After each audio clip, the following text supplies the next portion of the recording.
Welcome to Adventures in Life. I'm Earl Beecher, your host. Music sounded a little different from our usual opening, didn't it? That's because we have a very, very special guest today. Our guest is Dr. Charles Robert Haag, and he's been a friend of mine for more than 40 years.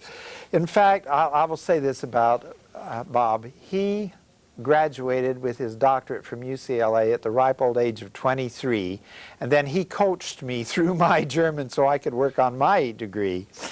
And he's also been a professor at El Camino College in music for 40 years. Right.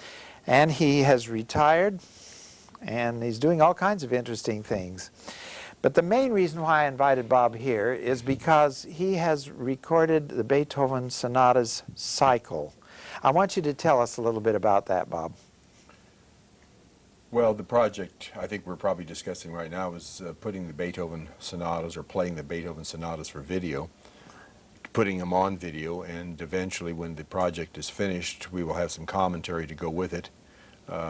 They would be available. I've been requested to do this by the music department at El Camino College, and they would be available for class use, and I think probably available for people who might want to have them in their homes or have further use for Working it. through the foundation? Or? Yeah. Okay. Right.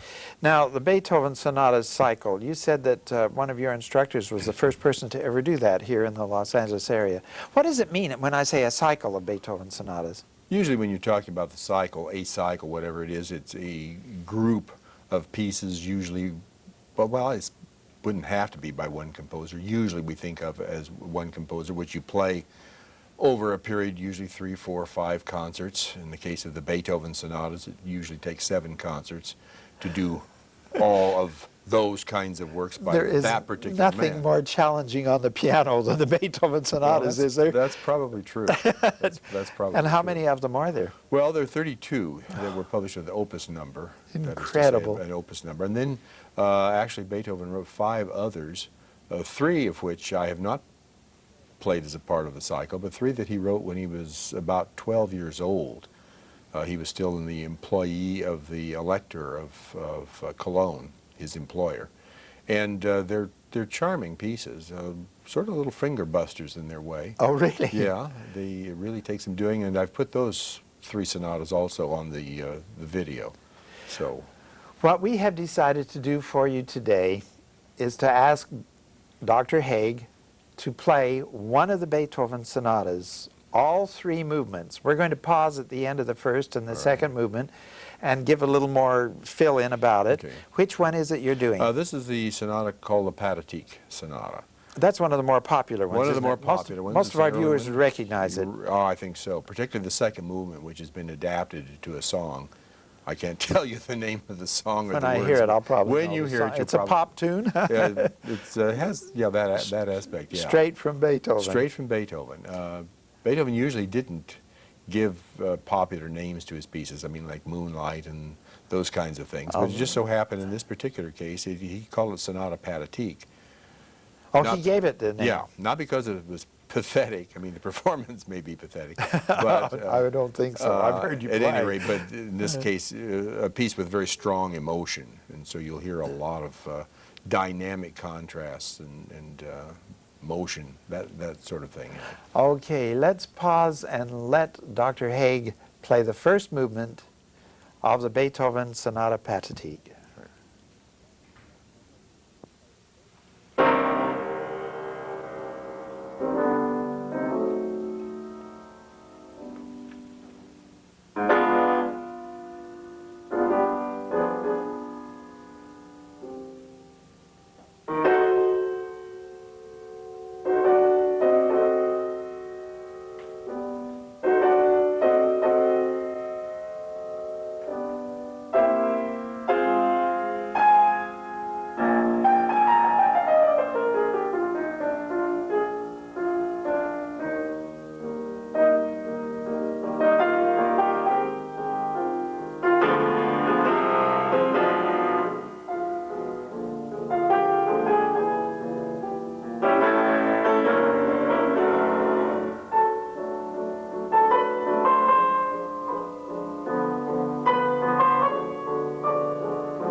Tommy wants to design bridges when he grows up.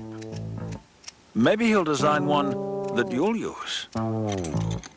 Now, would you like this free booklet of simple ways you can help improve his education? Call 1-800-96-PROMISE. Our guest is Dr. Robert Haag. Bob, I have to tell you, I admire someone who can play like that. I play the piano well enough to get through the hymns in church, the easy ones. And when you hear you playing, I think it's wonderful. What do you want to tell us about your training? Oh, well, I think we're probably alluding to the fact that the person with whom I studied most of my Beethoven was a man, Richard Bulig, who was a very prominent figure in the Los Angeles music scene back in the 30s, 40s, and so forth. At any rate, just briefly, Bulig was a pupil of a man by the name of Leschetizky, who was one of the most celebrated teachers in Europe, and one of whose pupils was Paderewski. Leschetizky, in turn, studied with a man named Karl Czerny, and Karl Czerny, in turn, studied with a man named Ludwig von Beethoven. So it's kind of a little genealogy. It's a very short connection between you and Beethoven. Short I think that's wonderful. Right. And what do you want to tell us about the second movement of the Pathetique? Well, first of all, the theme, which is very, very well known, has been made into a popular song, the title of which I absolutely cannot tell you, and the words I can't. We were just talking a little bit about the great importance in anybody's time, but particularly with Beethoven, with the dynamics. You know, forte piano, or piano forte, whichever way you want to go, of course, means loud, soft. And was so called because it enabled, the way the instrument is set up, it enables the performer to perform something very loud, very soft, or all kinds of gradations, crescendos, decrescendos, all those kinds of things, simply by the weight of the arm. This, of course, is obviously different from the organ, or it would have been different, of course, from a harpsichord in which the strings were plucked. Or anything electronic. Yeah, and so, for example, again, with this second movement and this beautiful, beautiful melody, I mean, you hear the melody, of course, in the top line. The accompaniment, which is a lot softer, of course, is in the rest of the piano figuration, but that would not have been possible with a harpsichord. But it is possible because of the way that you can weight each of the keys in, something like the second movement here. All right, let's pause and listen to the second movement of Beethoven's Pathetique Sonata, played by Dr. Robert Haag.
Our guest is Dr. Robert Haag.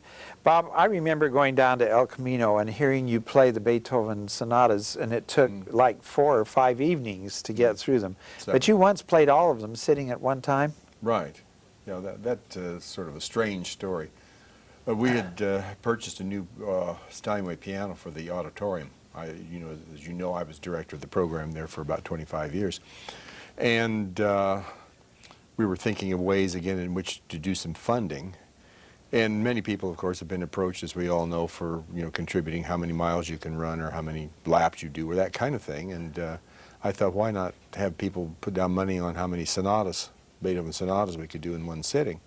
And, well, at any rate, that was the gist of the thing. And so we did, and ended up, it took about 9.5 hours, left out a couple of repeats.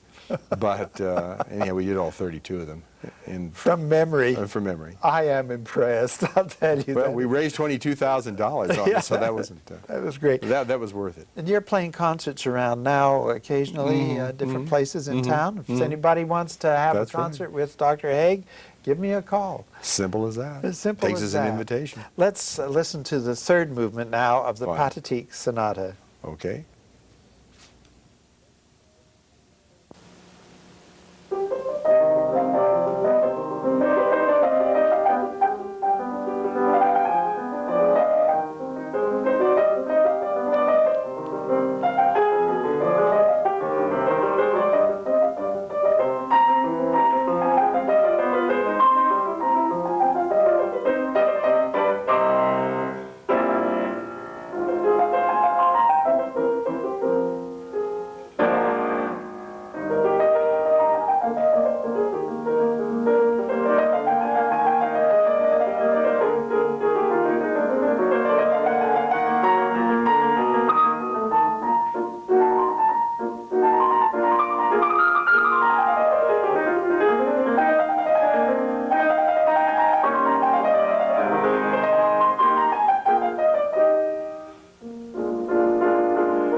Our guest is Dr. Robert Haag. Bob, I really want to thank you for coming today My and pleasure. playing the Pathetique for us. Glad. Which of all of Beethoven's sonatas is the most difficult?